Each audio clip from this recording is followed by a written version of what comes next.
Hello, everybody, and welcome to episode number 6 of my Moncton Navigators franchise here on East Coast Gaming.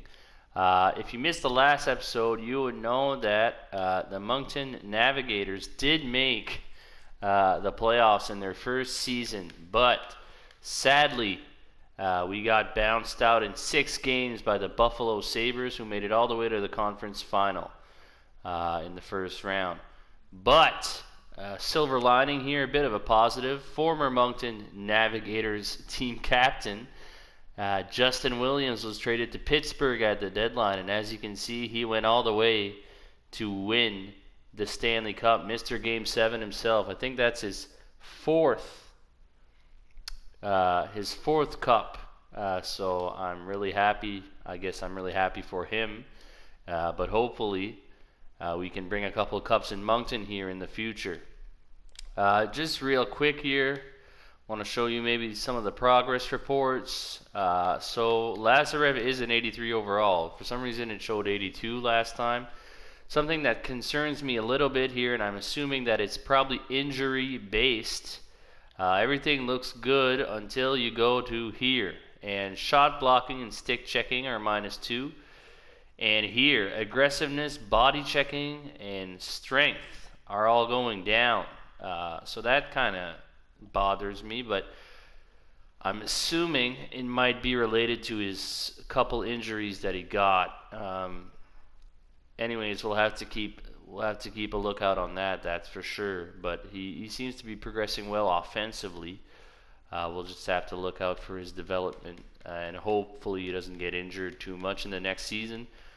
Perfetti Kostin, he's looking like he's going to be NHL ready next season. He's already an 80 overall. Everything seems to be going good here. And also looking to be NHL ready next season is Cole Perfetti, who was just came off an amazing season with the Saginaw Spirit, and he, my goodness, has he ever developed? Some +5s here, some +7s. I mean, he is off the charts, and he is a 78 overall right now, and he is going to get another boost in the off season, so he is going to be probably NHL ready, and we might be able to set the Kostin, Perfetti, and Lazarev line sooner rather than later, so that's going to be nice. Excuse me. Another couple of people that players that I wanted to show you. Appleby's getting there. I mean, his progression was slow at the start, but he's getting there. And Greton isn't really doing much, but he's a low elite, and I'm assuming that he might get a little jump. If he can get to 70 overall, then probably the progression's going to start from there. Gooley, I mean, Fonstad, who's just an undrafted signing that we got, and he's 21 years old. He's already 70 overall, so couple of good pieces here down in the A. Without further ado, let's go into the NHL entry draft. Probably be looking here at getting a defenseman or two as prospects, because we're pick number 23. I'd like to move up into this range here. So let's see what does Boston want. What does Boston? I mean, I'm not giving them Sergachev, Perfetti, Lazarev. That's a big no-go. Klim, Kostin, and Bear either. I think there's no way that we get this. You might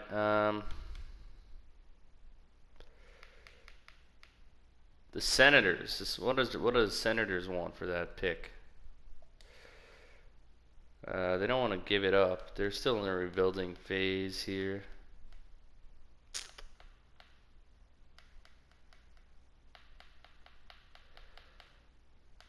But they do want Donskoy. I love Donskoy, though. I absolutely love Donskoy. Huh. I kind of need Strome for next year at least. draft picks do? They want draft picks. They want all my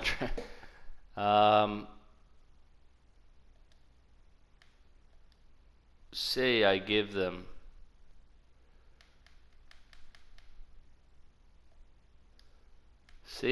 that. Will that be enough? No. Say I give them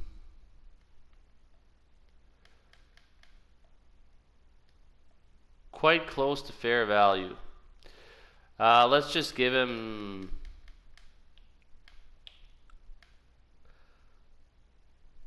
is there anybody here that I can give up?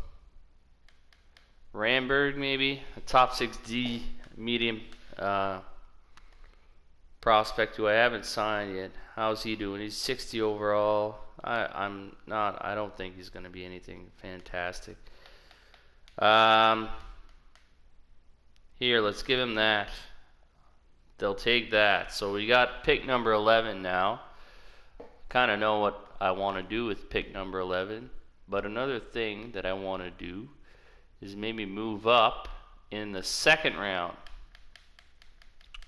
Because I scouted a couple of really good players in said second round. So 45.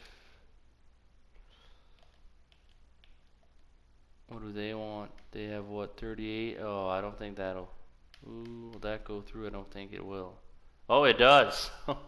Okay, so we get 38 from the Islanders. And,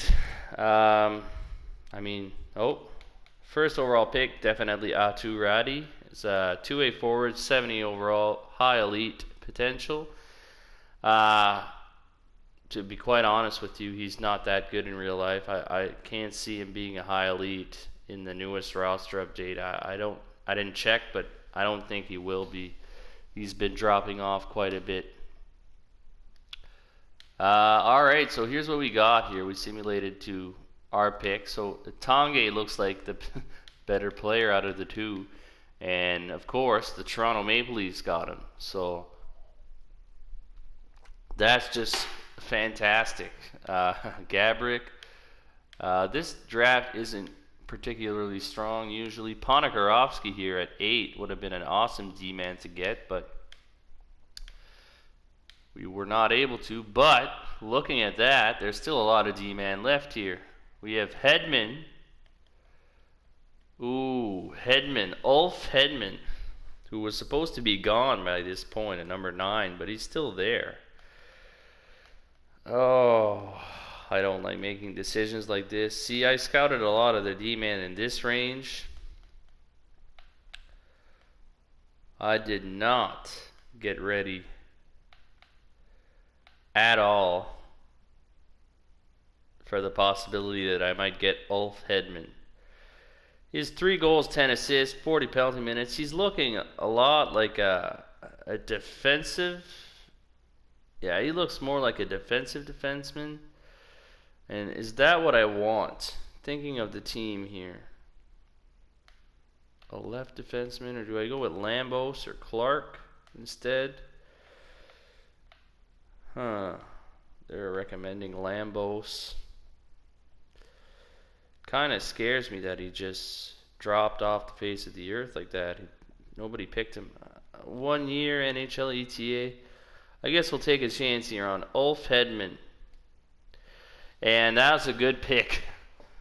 72 overall, medium elite defensive defenseman. He'll be able to help out in Halifax with the Atlantic Schooners next year.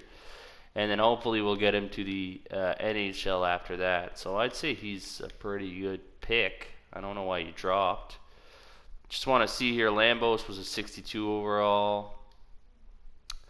And I think Clark is around the same. New Jersey, not even. My goodness, he's dropping too. There he goes, 60 overall, medium elite. The Panthers get him. And let's send to pick number 38. Hopefully, I had scouted a guy who I really stood out. And I'm hoping, did we miss anything here in the back end? Couple of top 4 D-man. Center grinder. Nothing really stands out here. Dylan Gunther. Riley Kidney, who plays for Acadie Bathurst. No, it doesn't look like we missed much. Nazarov would have been decent, a center sniper, but we don't really need. I'm looking to stock up on D-men in this draft for sure. This is a D-heavy draft, even in real life with Owen Power and such. It is a draft to stock up on defensemen, and that's exactly what we're going to do here. Exactly the guy that I had scouted here, he's first. I didn't scout him, but who stood out because he has 3 goals and 4 assists in an A+ league, plus minus a 7, 38 games played. I didn't notice that we didn't have a Russian scout till like April, so I was not able to get a ton on our guy here, Boris Kasparidis. Maybe Kasparidis' son. I'm blanking on his first name now. Kasparidis. I'll have to search it up. Kasparidis. Anyways, Boris Kasparidis. I'm going to think of his name here. I think it starts with a D. Yeah. Darius Kasparidis? I think it's Darius Kasparidis. Anyways, all that to say that I'm going to take a look at what is possibly his son here, Boris Kasparidis. His stat line really stands out. Is there anybody else here whose stat line? Ottman looks decent. Anybody else whose stat line kind of jumps out at me here? Nikushkin. Now I feel so dumb for blanking on Darius Kasparidis' name. See, nobody else really stands out.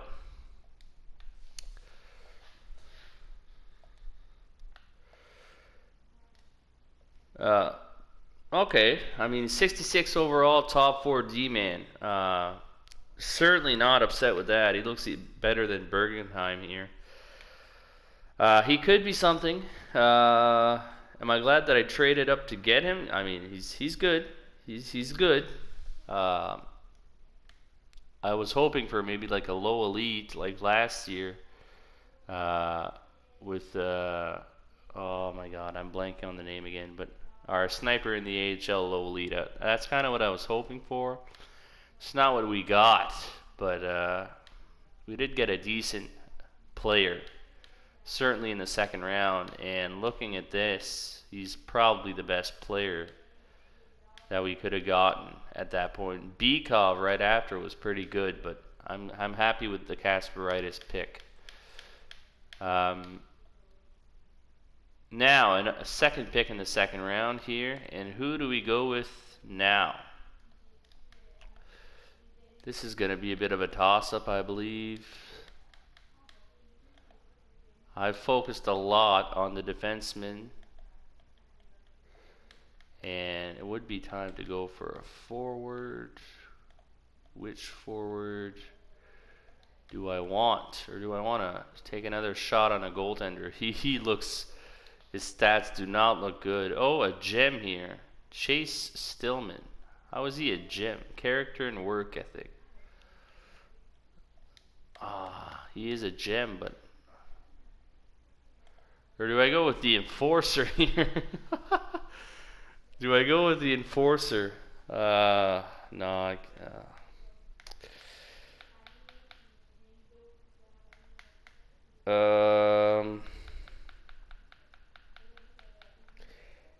I mean, oh, he looks good.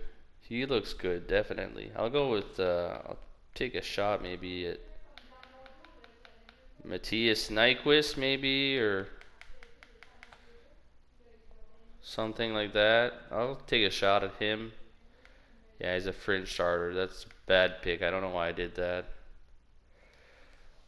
I don't know why I did that, guys, but Plandowski does play for Charlottetown. I have a lot of real-life scouting, I guess I could say, on Plandowski. I know that he's a top 6 D-man in this draft, and I'm thinking that in the third round, I mean, we might as well go for that. So he is a 53 overall, top 6 D-man. I'm just curious to see the enforcer here. Drafted by Minnesota. I should have gone with the enforcer. That would have been quite the story. Climby, an enforcer, top 9, low potential, 57 overall. Okay, so Plandowski. Now we simulate to the 5th round. In the 5th round, let's sort by potential. This is at the point where we are going to go off of strengths. Sniper. I've never seen that before. Just says sniper. Not even shot or anything like that. It just says sniper. No strengths. Yeah, that doesn't look promising on a draft. Here, let's go for this guy here. Carol Modry. Carol, I don't know how to say that. Modry, it's bottom 6 sniper. That's not good. All right. Once again, here we are. Let's go for. They recommend Vorobiev, who didn't have anything to show for. And I'll go for Robertson here. A low top 9 forward. What was Vorobiev? Is he going to get drafted here? No, not there. He's a medium backup. We didn't lose anything. It's really rare to get these gems so far down here. I'll go with Sammy Hellenius, even though he doesn't have any strengths. Bottom 6 forward. So the draft was kind of successful. I'd say not that successful. We did beef up our defensive prospect pipeline with Hedman, Kasparidis, Plandowski, but we didn't get much else done. But sometimes that's all you need. So I'm just going to go to the re-sign phase, and I'm going to take care of that off screen. And once we're ready for free agency, then I'll show you what I did. So thanks for watching the draft, and I'll be back in a second here. All right, so here we're back. About ready to head into free agency here, but I just wanted to show you the contracts real quick. So Sanford got signed to a 4-year extension. I see him being a part of the team. I mean, if it's not on the first line, it's on the second line because he's a left-wing power forward also. So I see him being a part of this team, and he definitely improved his chances at getting signed, going up to an 85 overall. Do I think it's going to stay that way? I don't know, but curious to find out. I did decide to sign Alexander Steen to a 1-year contract. He only wanted 1.85, so I mean, I'll gladly give him that. Veteran presence here, and he can stay on the team long term, short term, and be a bit of a leader in that locker room. A few other notable signings. Well, I don't believe anybody else here got signed to long-term deals. Perfetti's already 78, so I'm excited about that. And for the RFAs, I just kind of qualified all of them. Some of them might take longer to accept, but we'll see. And one thing that I definitely wanted to show you is that on the goalie front, we decided to not sign Carter Hutton to a deal. We decided to instead, we'll keep Montembeault here, probably as a backup goalie because he didn't go up at all despite playing a lot of games down the stretch last year. So we'll keep him. Appleby, I'd say, is about at least 2 to 3 years away. So what I'm planning on doing here in free agency, what I'm planning on doing is definitely going for some type of either a veteran goaltender or a surefire starter here that can lead us into the next couple of years until Appleby is ready to rock. And then I'd say 2 years for sure, maybe 3, but I'd like to sign a goaltender in free agency to a 2-year contract for sure. And then we'll reevaluate in 2 years. So that's about it, really. So why don't we go into free agency right now?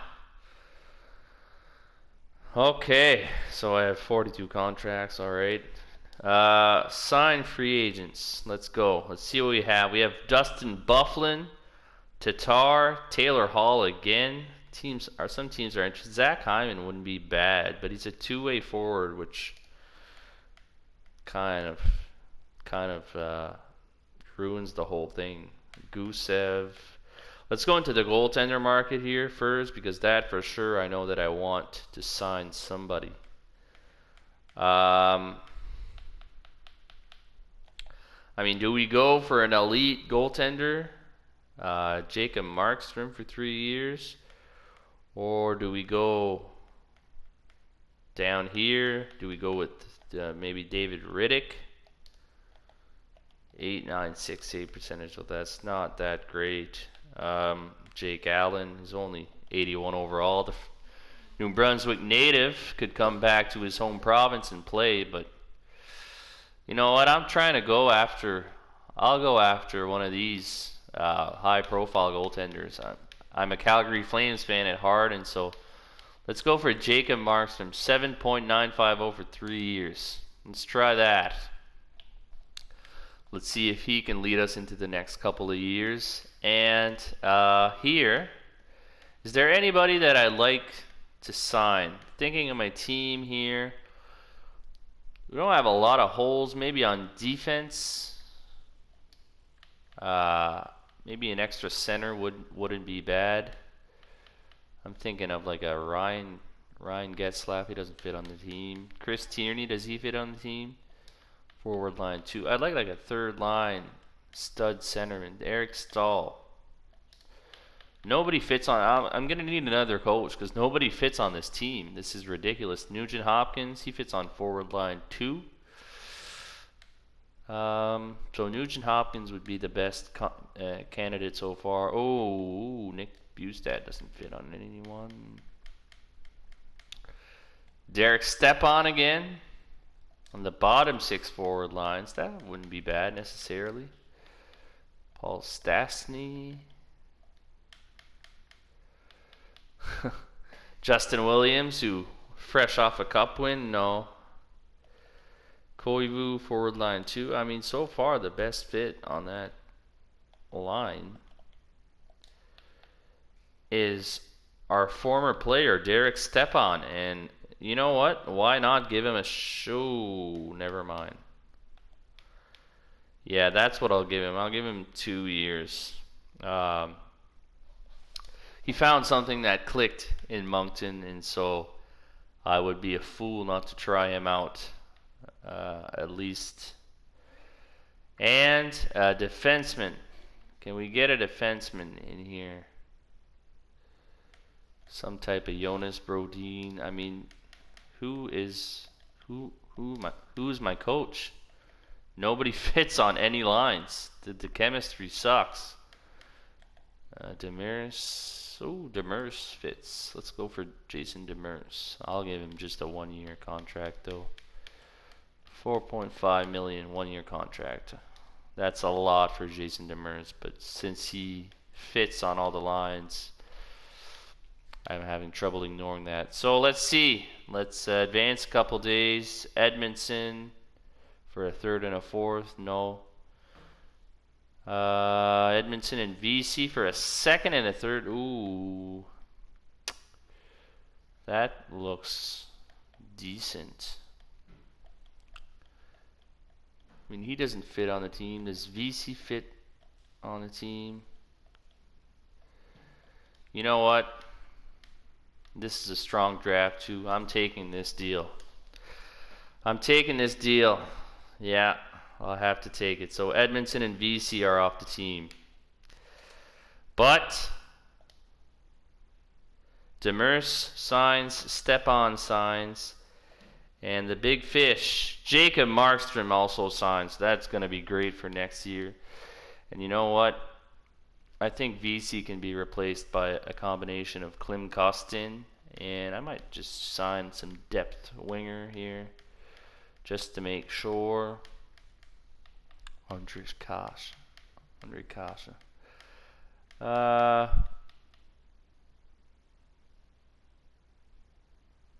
is he here? Oh yeah, he's an RFA, so he just didn't accept his contract yet. Who do I go for here? Josh Lievo, I guess. 2.9 million. No, I don't want Josh Lievo for 2.9 million. My goodness. Is there anybody else?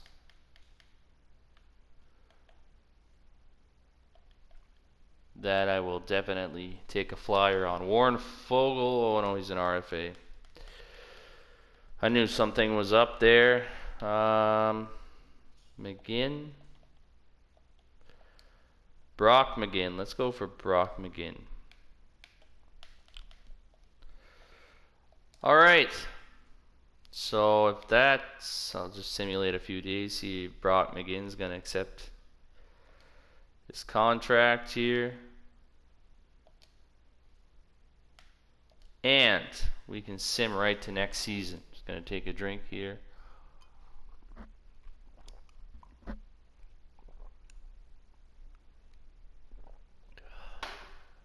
Zach Parise.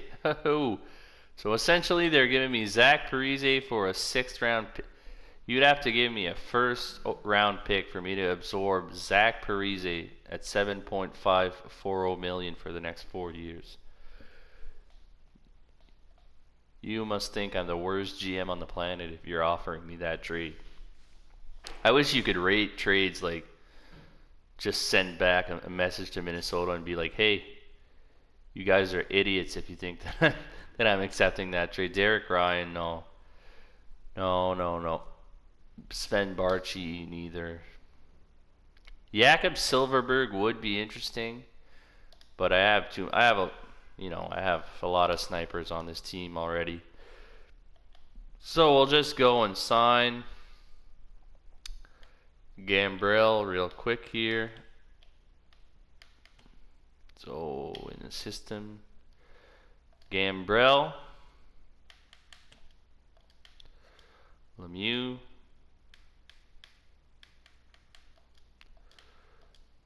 Matt Roy, who's gonna actually he's gonna start with a place on the team, I believe, because we did trade away Edmondson. And Remy Ellie, my leading scorer last year in the AHL. Let's try that.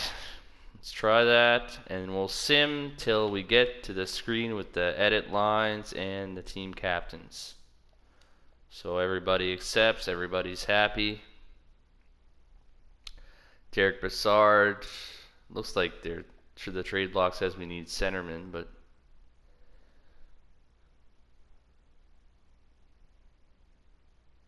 we addressed that with Derek Stepan.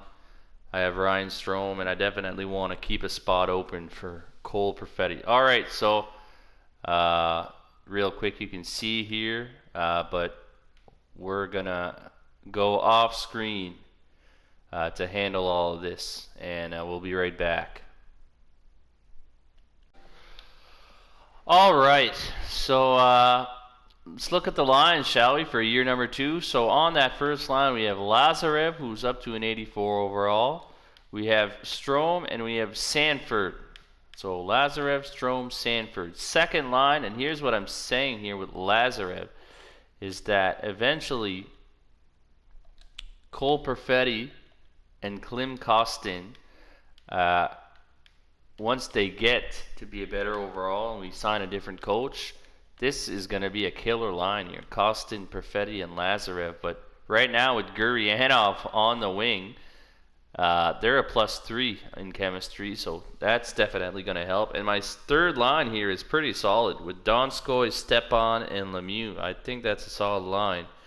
And for chemistry reasons, we put Alex Steen on the fourth line, but he's going to get a lot of penalty killing time with Kopp. And Gambrell is subject to change, and I'll explain why. Is that Perfetti, as you saw at the start of the year, was a healthy scratch, and the only way that I can avoid that is by trading Gambrell. So I'll try to probably do that for a pick or two or something like that off camera. The defensemen, we have Sergachev and Bear. And I actually forgot to check this now that I think about it. Does somebody fit? If I put, do they fit together? Trying to look at a way. No. Alright, well, we'll go with that then. We'll go with Bear and Sergachev on the first line, Taze and Demers on the second line, and Philippe Myers and Matt Roy on line number 3. And in net, we have Jacob Markstrom, solid number 1 goalie. We didn't have that last year. We had Saros for a bit in 84, but this guy's in 87. Signed for 3 years, and that gives a lot of time for Appleby to develop. And Montembeault is going to be the backup. So that might be a difference maker this year. Markstrom, everybody's gone up in overall a bit, so that's good too. I thought of maybe doing that. So we'll see how the 2 lines progress here. Maybe put Lazarev on the second line after a while. We'll see how that goes. In the AHL, the first line, Grattan, Jacek, and Rempal. Rempal and Jacek are perfect fits for that first line, so wanted to put Grattan there to maybe up or help his development playing on a line with so much chemistry. I could have put somebody else like Baptiste and gotten a +5, but like I said, the name of the game here is development. And I want to develop more than having +5 chemistry in my AHL team. Bastian, Ellie, and Zikov, Baudin, Fonstad, Baptiste. Fonstad is up to a 72 overall, so that was an awesome signing that I basically got for nothing. And Stotts, Lynn Jala, who is a rookie I drafted in the 7th round, and Michael Tepley. Van de Sample and Hedman on the first line. Ulf Hedman will make his debut. Makoshin and Nyberg, Nielsen and Bergman. And this is a problem here that I'm going to have to address. The problem is that all 3 of these guys are basically the same player. Makoshin, Nyberg, and Nielsen all fit extremely well on the second line, but they're all defensive D-man. And I have an abundance of defensive D-man here. So Van de Sample goes with Hedman because Van de Sample, despite having low chemistry, is an offensive D-man. But I'll have to trade maybe and get like some type of offensive D-man prospect. So I might do that with Gambrell and then throw in either probably Makoshin. No, actually, Makoshin would have the least value out of the 3. So Nyberg or Nielsen. Ideally Nyberg, but I'll do that off camera too. Goalies, Appleby, I'll put him in starter to start. Yeah, that makes a lot of sense. I'll give him the starts at the beginning of the season. Let's see how he does. And that's it. And the reason I want to trade a defenseman too is because Kasparaitis is scratched here. And I don't want that to happen. I don't want Darius Kasparaitis to open ice, to hit me in the open ice or something at practice because I'm benching his son. So we'll just make a few moves off camera here. I'll show you the moves once they're made, and we'll resume simming at the start of season number 2. See who our first opponent's going to be. So I'll be back in a sec. Alright, so real quick here, we're going to deal Gambrell and Nyberg to Paul Biznasty's Arizona Coyotes, in exchange for 2 third-round picks in back-to-back years. So yeah, I thought that they would say that. So let's just maybe stop being so greedy and take like a 3rd and a 6th. And that goes through. So Gambrell and Nyberg, that will fix a lot of problems here and a lot of problems in my lineup. So I'm going to go off screen again, fix those problems, and show you what I did at the first game of the season.